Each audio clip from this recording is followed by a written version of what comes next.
So hello, my name is Paavo Penttilä. I come from Aalto University, Finland, and I'm going to present point of view of Finland in the accessing large-scale neutron facilities from non-facility countries. So even though the topic here is Finland, I aim to give some kind of more general ideas of how to access these facilities from countries without the source.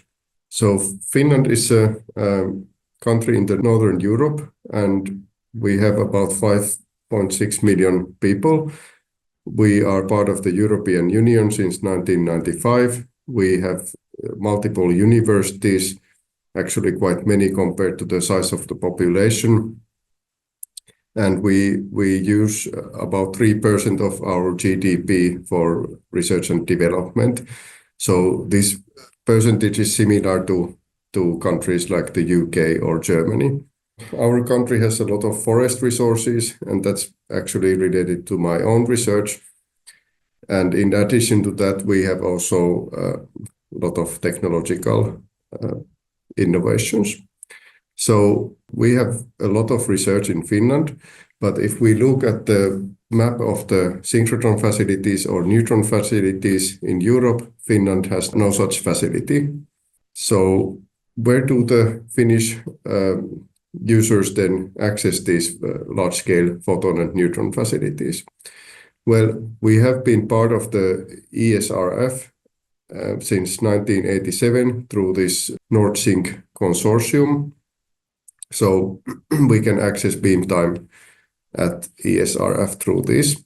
Then we have also a collaboration agreement with MAX4 synchrotron in Sweden through this FIMAX consortium, which covers 10 Finnish universities and research organizations.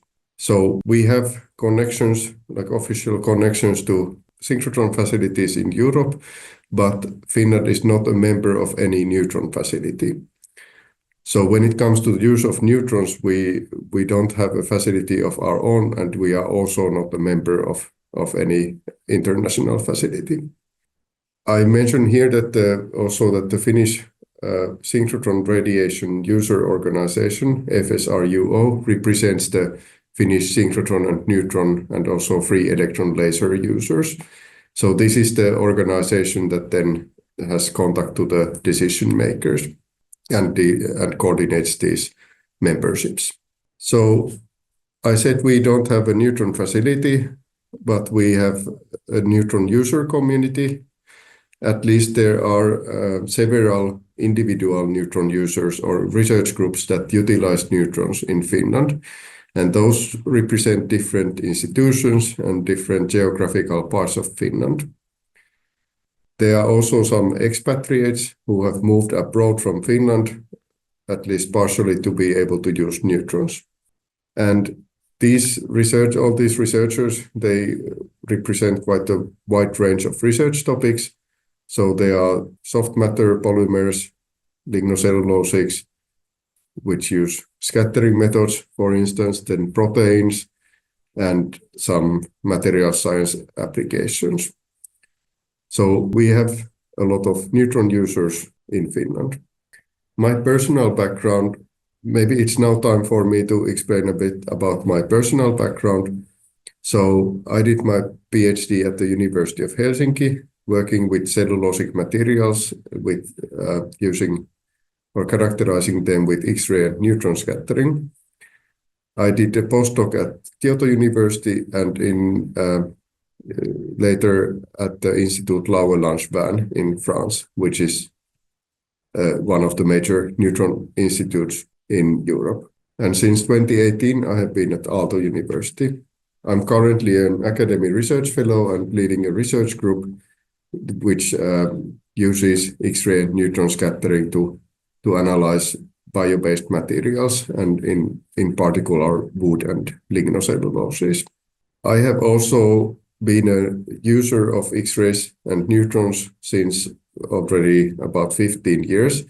I have done experiments at different synchrotrons and one neutron facility, which is the ILL. So I have the background of being an X-ray and neutron and large-scale facility user myself. In addition to that, I have also multiple roles in different kinds of organizations. So I am, for instance, the representative of Finnish neutron users in the NEPHEWS program, and also a national delegate of Finland in the European Neutron Scattering Association. So I hope that I am able to give not only a perspective of an ordinary or average X-ray or neutron user, but also give a bit broader view on this topic.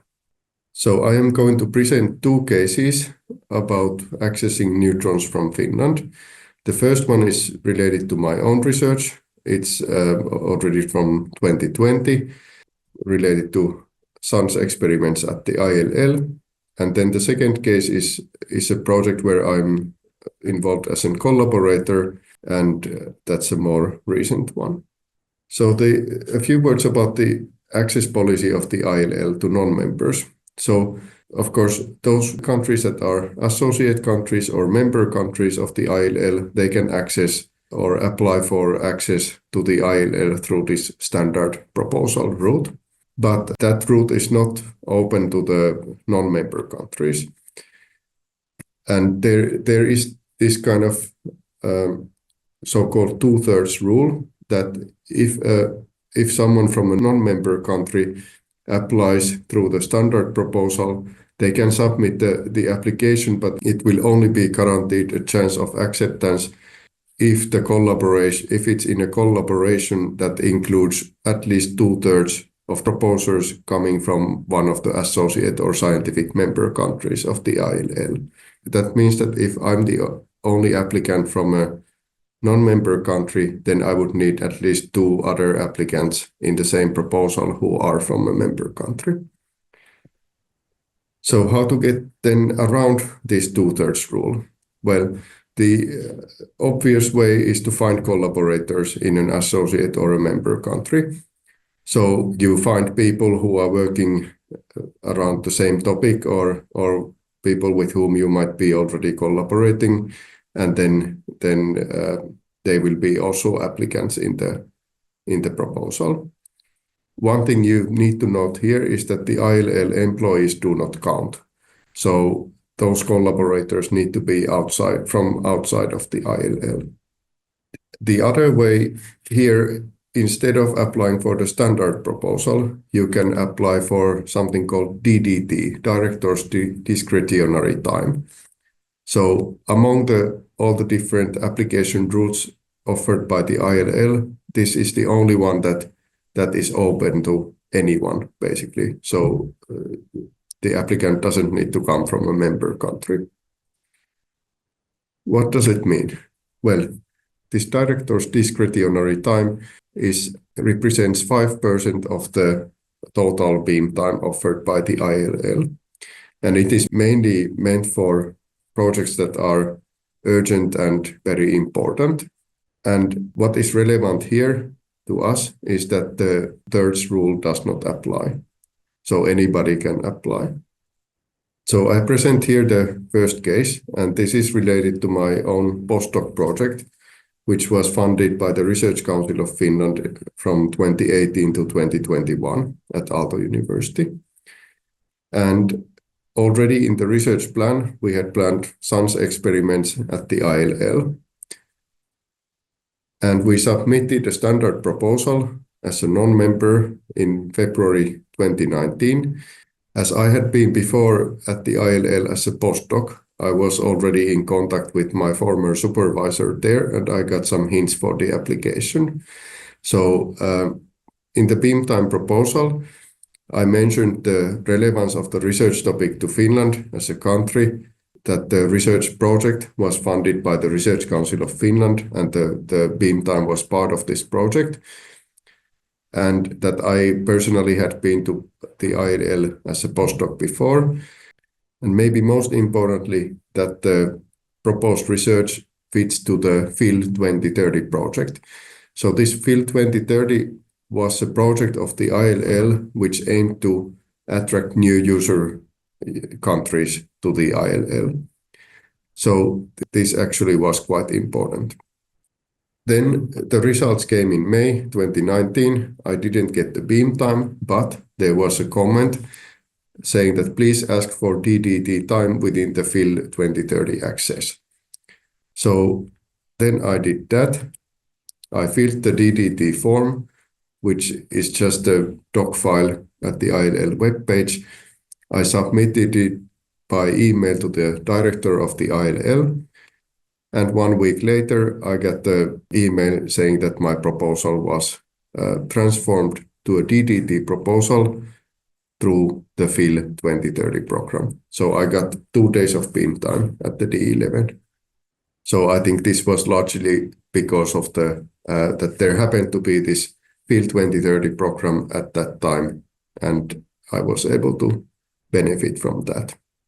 So the results of that experiment, actually, we were able to do 2 experiments in the same time. We studied the diffusion of water or exchange of water within the wood cell walls, and also a drying wood sample and how the structure in the drying wood sample changes.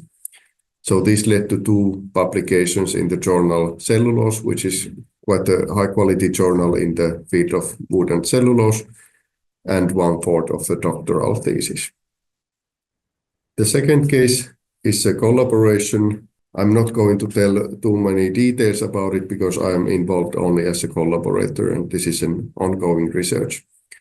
But anyway, the project is funded by the EU. It's in the field of soft matter and aiming to use suns. And the users preparing the application are inexperienced with using neutrons, but they contacted me to ask me to collaborate, and they prepared a very nice proposal, which included preliminary SAX data and also involving collaborators also at the neutron instrument.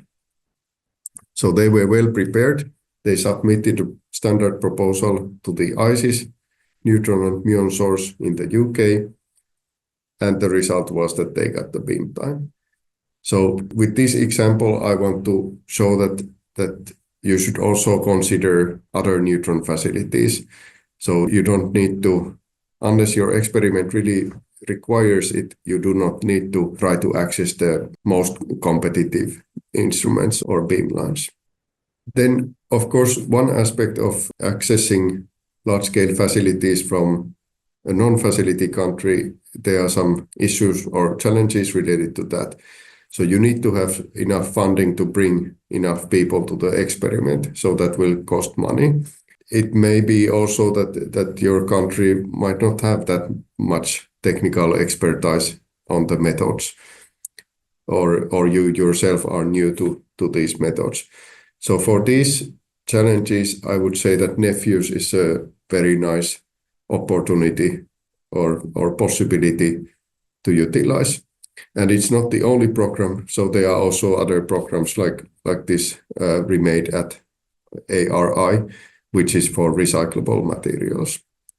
So it is really worth utilizing all these special opportunities offered to you. And nevertheless, there are always the possible issues with the visas and traveling from one country to the other. So this is still something that is relevant, but partially unresolved question. So I'm coming to the end of the presentation. This is now a collection of different kinds of ideas or tips for accessing neutron facilities from countries that don't have a source. So it is often good to utilize your networks. They can be other users of the methods in your own country, or researchers in other member countries, or also other countries. So using your networks and discussing the experiment with different people can give you better chances of preparing a better application. It is also advisable to go to user meetings of the facilities. You get to know the people there, and they can give you some kind of insider hints how to prepare the application or what project is available right now to increase your chances. And anyway, to plan the experiment properly, it's good to be in contact with the large-scale facility. Then, especially to get around this kind of 2/3 rule, like they have at the ILL, you can find collaborators from a member country and then apply together with them. You can make all kinds of arrangements how to share the beam time, or if you aim for full collaboration in a joint publication, for instance. You can also consider different neutron facilities. It's not always necessary to apply for the most competed facility. And what you can do in any case is that you can prepare your application well and then send it and then hope that you are lucky, because sometimes it can happen, especially if the proposal is well prepared. And maybe last but not least, if you happen to get the beam time, or even if you don't, I think it's important to communicate your results and experiences, because it will encourage other people in your country to apply and utilize these techniques. So with this, I would like to thank you for your attention.